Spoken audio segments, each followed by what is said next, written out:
And in our special Peril and Promise series, we continue our reporting along the Mississippi River, exploring the challenges of climate change.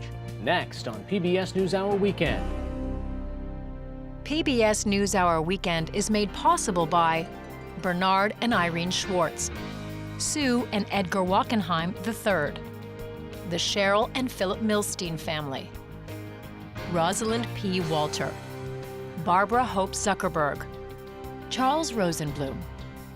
We try to live in the moment, to not miss what's right in front of us. At Mutual of America, we believe taking care of tomorrow can help you make the most of today. Mutual of America Financial Group, retirement services and investments. Additional support has been provided by the Corporation for Public Broadcasting, a private corporation funded by the American people, and by contributions to your PBS station from viewers like you. Thank you. From the Tisch WNET studios at Lincoln Center in New York, Hari Srinivasan. Good evening and thanks for joining us. We see the first significant repercussions tonight after the killing of Iran's top general this week. Iran announced it will no longer abide by any limits set in the 2015 nuclear deal. On state-run TV, the government said it would no longer limit its enrichment of uranium. The drone attack also killed an Iraqi militia leader, and the Iraqi parliament approved a non-binding resolution to expel all foreign forces from the country. In the special session, a majority of Iraqi lawmakers present voted in favor, but many Sunni and Kurdish members did not attend. Caretaker Prime Minister Adel Abdul Mahdi, who resigned last month, told lawmakers urgent measures should be taken to remove foreign troops. About 5,000 U.S. troops remain in Iraq. Today, the U.S.-led military coalition combating ISIS in Iraq and Syria announced that it has paused its training mission in Iraq and is now focused on protecting its bases from attack. In a string of tweets last night, President Trump threatened retaliation if Iran strikes back at American targets, saying, quote, "We have targeted 52 Iranian sites, some at a very high level and important to Iran and the Iranian culture." On all 5 Sunday morning political talk shows, Secretary of State Mike Pompeo deflected questions of whether targeting cultural sites violates international law. He said the U.S. will act lawfully and defended the president's threat to strike targets inside Iran. The Iranian leadership needs to understand that attacking Americans is not cost-free. Setting out conditions to say these are our expectations, these are the things that America is expecting from you, and if you don't do them, the cost will be clear and direct. In the holy Shiite city of Mashhad, Iran, hundreds of thousands of mourners turned out to pay tribute to General Qasem Soleimani, whose remains were flown to his home country this morning. And at a rally in Lebanon today, the leader of the Iranian-backed group Hezbollah said the U.S. military will, quote, pay the price for Soleimani's death. NewsHour Weekend special correspondent Jane Ferguson has more from Beirut. Furious chants began immediately as Hezbollah members and supporters gathered Sunday afternoon to hear funeral prayers for Iranian General Qasem Soleimani. In the midst of a packed hall in the Lebanese militant group's stronghold of southern Beirut, supporters were still in shock. These people have seen leaders killed by American and Israeli strikes before, but never one so senior or so adored. Mohammed didn't wish to give his full name. Did America tell us it was going to kill Soleimani? It didn't. It just killed him. We will answer amidst silence. No one will know where or when we will respond. Nobody will know. It's hard to overstate just how angry the crowds here are in Beirut. Death to America has been ringing out all day today. And these people say that revenge will happen across the region. Soleimani was and still is revered here. He was a close supporter and advisor to Hezbollah, the Iranian-backed armed Islamist group in Lebanon. The group's leader, Hassan Nasrallah, was the last leader Soleimani had been to see before flying to Baghdad, where he and Shia militia commander Abu Mahdi al-Mohandes were assassinated by a U.S. airstrike on Friday night. Nasrallah spoke to his followers via TV link. Unlike Soleimani, he is almost never seen in public for fear of a similar strike by Israel. If this type of assassination goes unpunished, the region will be violated by the Americans and the Israelis, he told his followers. Outside the hall, the supporters of Hezbollah watched the speech in the street. Many here say Soleimani's killing will only harden them against America. Trump is an idiot because he has no idea what the repercussions of his actions are. He thinks his actions are going to weaken us? Not at all. He has created 1,000 Soleimanis, 1,000 of Muhandas, 1,000 Nasrallahs. He is the one that has lost, not us. Hezbollah is the strongest non-state fighting force in the Middle East today, Iran's most deadly proxy.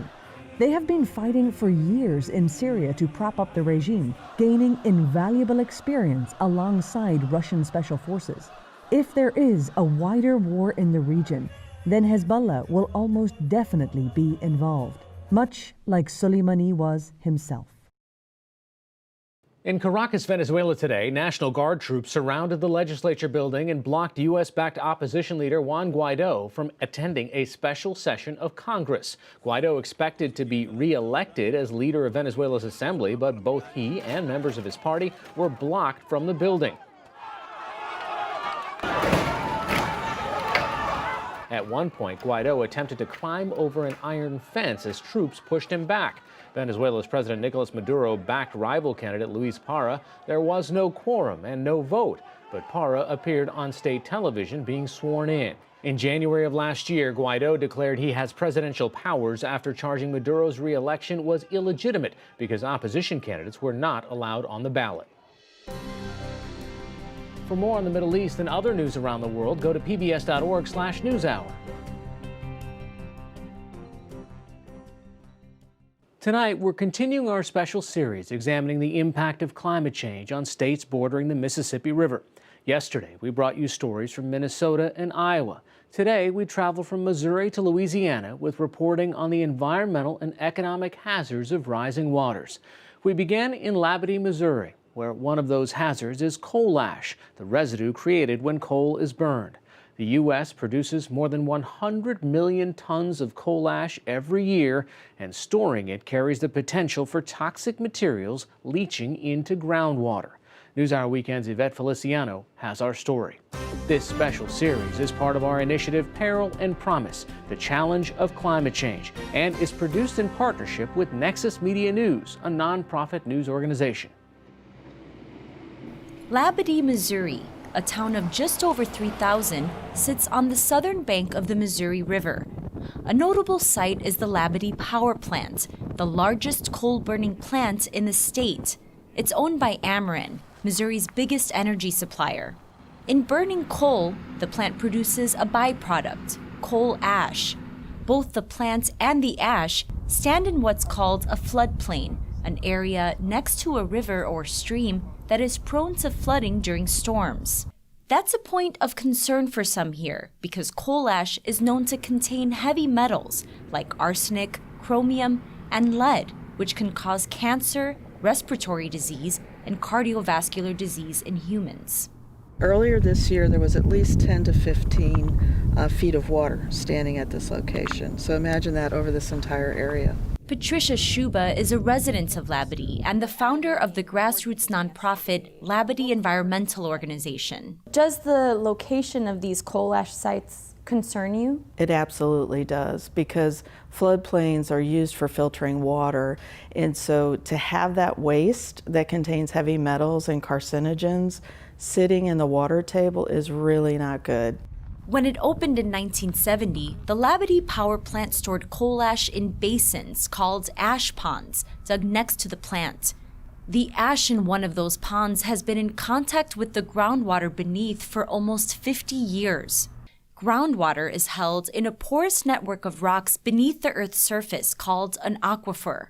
Ameren says the groundwater found beneath the Labadie plant is not used for drinking water, and the Environmental Protection Agency has separate contamination standards for groundwater beneath a public utility and groundwater used for drinking.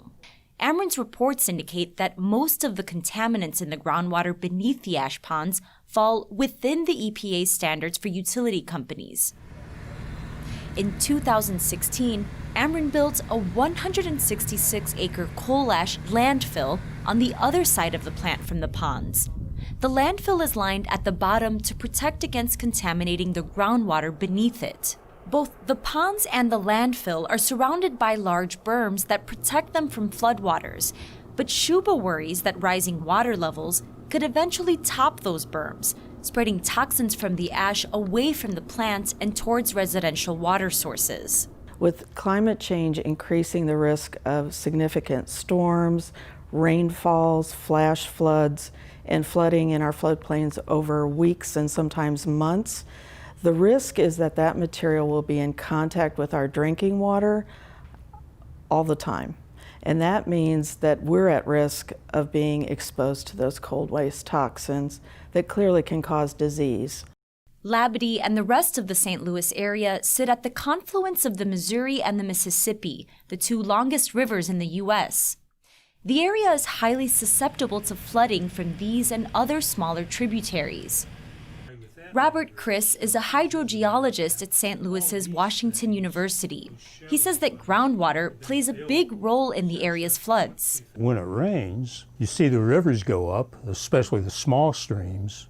Well, you think that's the immediate rainfall, this notion of overland flow, and sometimes that's true.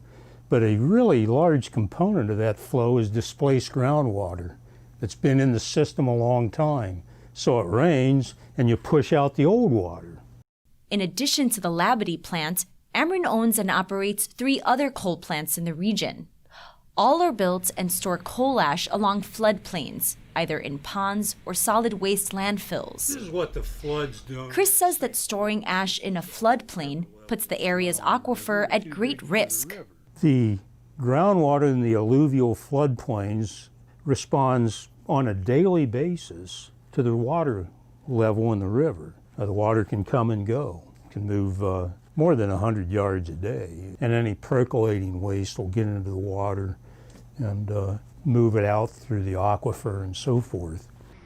And rivers have been rising more and more often in the St. Louis area. This past spring, the region was hit by its biggest flood in more than 25 years.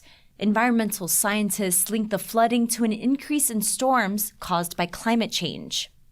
Rachel Bartels heads the Missouri chapter of the Waterkeepers Alliance, an international organization that monitors the water quality of rivers and streams. St. Louis, and I think the Midwest in general, has always had somewhat erratic weather, but it has definitely, the storms have increased and the intensity of the storms has increased as well. You know, we've had major flooding events in the last few years.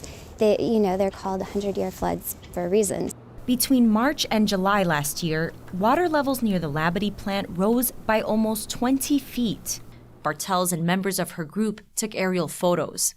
The coal plant was an island, and knowing what we know about water, it just, when you look at it, it was such a powerful reminder that it is not the place to be storing this toxic waste. The high flood waters we had this year. But while floodwaters did rise near the Labadie plant, they never topped the berms surrounding the coal ash. That's according to Warren Wood, Ameren's Vice President of Legislative and Regulatory Affairs. Fortunately, at our different basins, they've been designed with different perimeter berms. We have water treatment in the event any water does get into the basins. And here at Labadie, we haven't had any flooding that got into any of the basins. And so the berms have been, performed as designed, and we haven't had flooding in our basins. In accordance with Environmental Protection Agency rules, Ameren uses independent consultants to monitor the groundwater around its property at wells like this one. In addition, Ameren's consultants analyze groundwater close to homes near the plant, as well as the surface water of the Missouri River that flows next to it. It says none of its samples exceed the EPA's groundwater protection standards. We didn't have any impacts of groundwater on any of the groundwater checks around our property boundary, or in the river, or in the surface water in the area. The only hits were a few of the wells in the immediate vicinity of the basins, where we did have some metal that we detected. But Robert Criss is skeptical of those findings. It's a biased result if your own paid consultants are doing the work. Ameren stands by its consultant's findings and says it plans to cap all its ash ponds in the St. Louis region to protect them against future floods.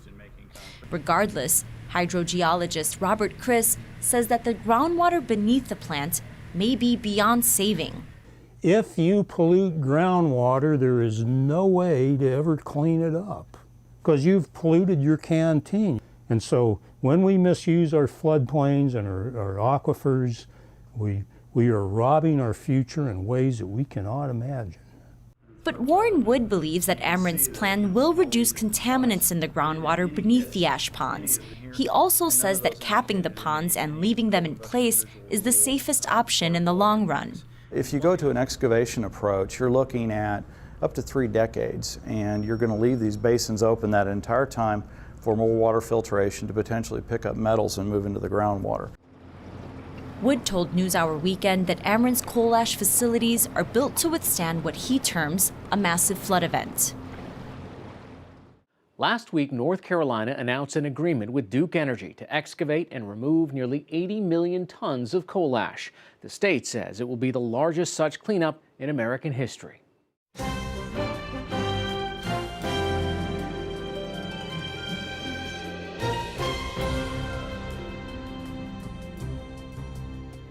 One of the southernmost ports on the Mississippi River is in Baton Rouge, Louisiana. Nexus Media and NewsHour Weekend special correspondent Josh Landis recently returned from there with this report about how those who navigate the river are dealing with rising waters.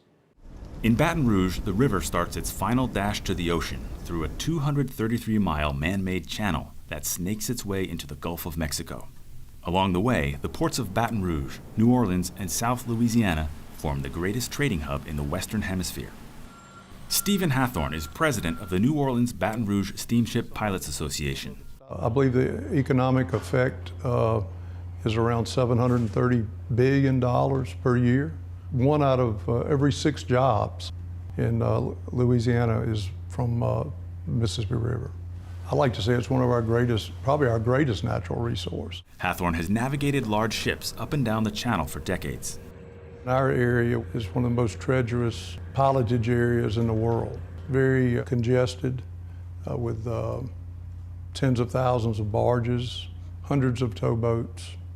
We have, I think, 7 bridges in between New Orleans and Baton Rouge to navigate through. It can be very trying on a person. Even in normal conditions, navigating the Mississippi is so challenging that a specially trained local pilot must steer every international freighter safely to port. But the unpredictable high water season is making that job tougher. 2019's flooding was record-setting for both its duration and volume. We're having vessels that won't stay at anchor.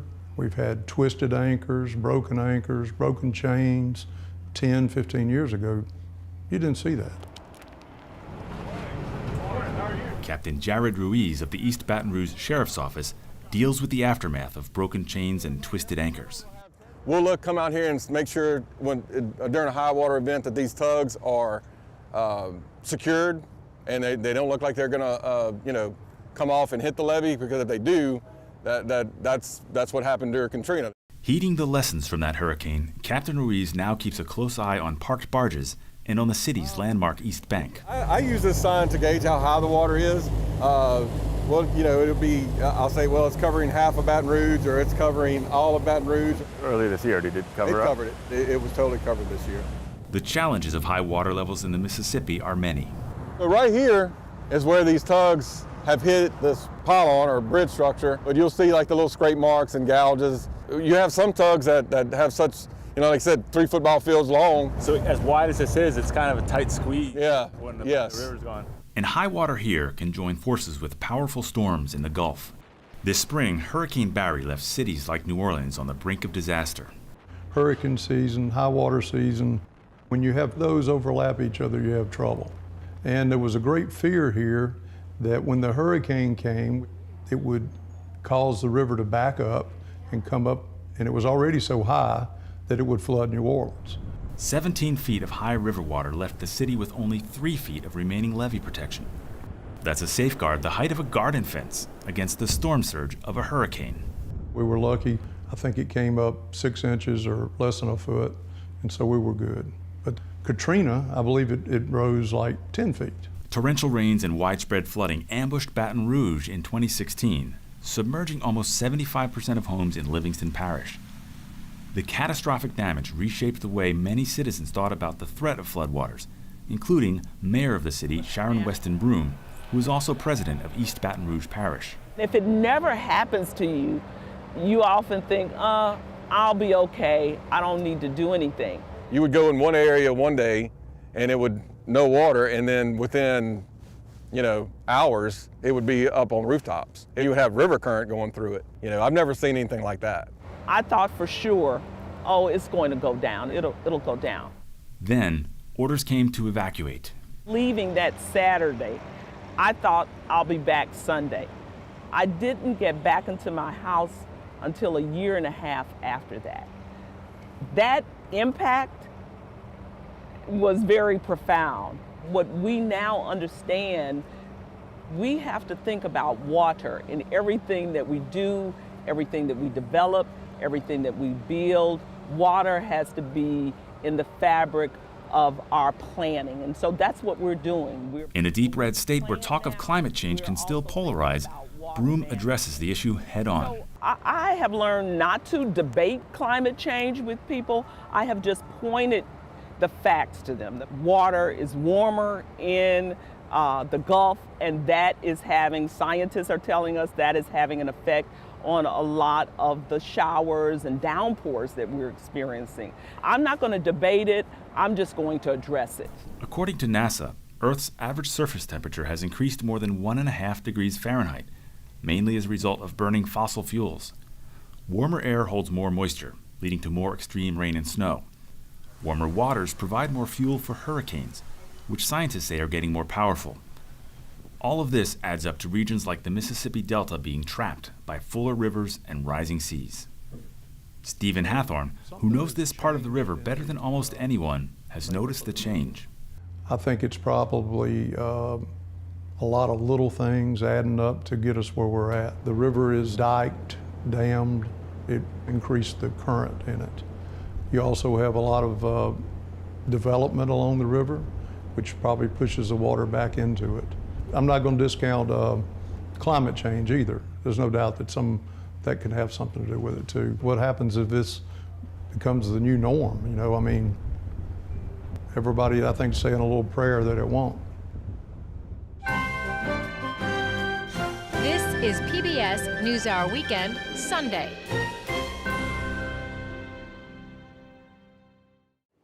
As we've been reporting in our series, experts and researchers are exploring a number of ways to address rising waters in the states along the Mississippi River. LSU professor Clint Wilson is tackling Louisiana's issues on the mighty Mississippi on a more manageable scale. We have more from Nexus Media's Josh Landis, who had a tour of a unique replica. On this 10,000 square foot replica of the Mississippi Delta, he shows me the vanishing barrier islands, which used to help protect southern Louisiana from storms. In partnership with the state's Coastal Protection and Restoration Authority, the faculty here created this model, as well as the Center for River Studies. It's a multidisciplinary effort to understand the ever-changing nature of the Delta, with the goal of a sustainable future for its inhabitants, commerce, and wetlands. We're trying to help the state understand river sediment diversions and how sand moves downriver. The idea is to reconnect the river back to these wetland areas. This could be thought of as controlled flooding. And I don't mean we're trying to flood people or increase the risk to anybody. You have large gated structures sitting here that replace the levee. You open up these gates when the river's high and that sand is moving down to reconnect the river to the wetland, like it historically was, before we levied it. Sand is basically now dropping out and is nourishing these areas. This very channelization of the river, in some cases over-engineering of the river. I don't think people quite understand the footprint, how complex or how unnatural it is, I should say.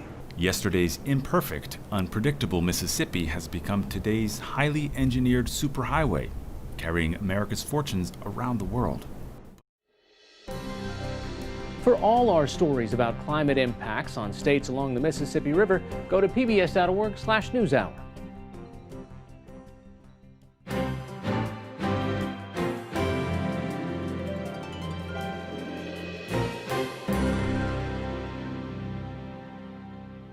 Finally tonight, the Pentagon said an al-Shabaab attack on a military base in Kenya claimed the lives of a U.S. service member and 2 Defense Department contractors. The Pentagon said Kenyan Defense Forces and U.S. troops repelled the attack.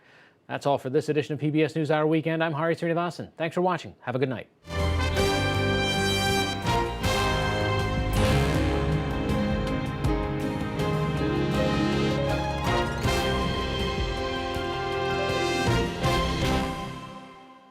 PBS NewsHour Weekend is made possible by Bernard and Irene Schwartz, Sue and Edgar Wachenheim III, the Cheryl and Philip Milstein family, Rosalind P. Walter, Barbara Hope Zuckerberg, Charles Rosenblum.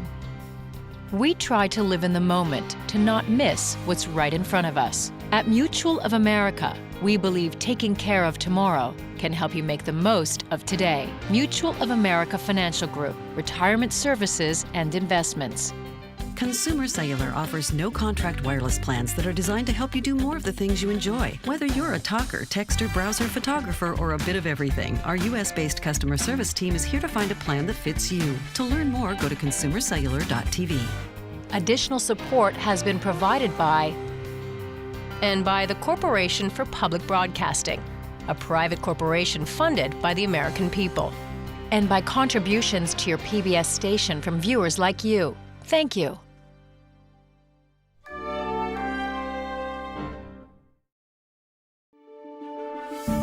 You're watching PBS.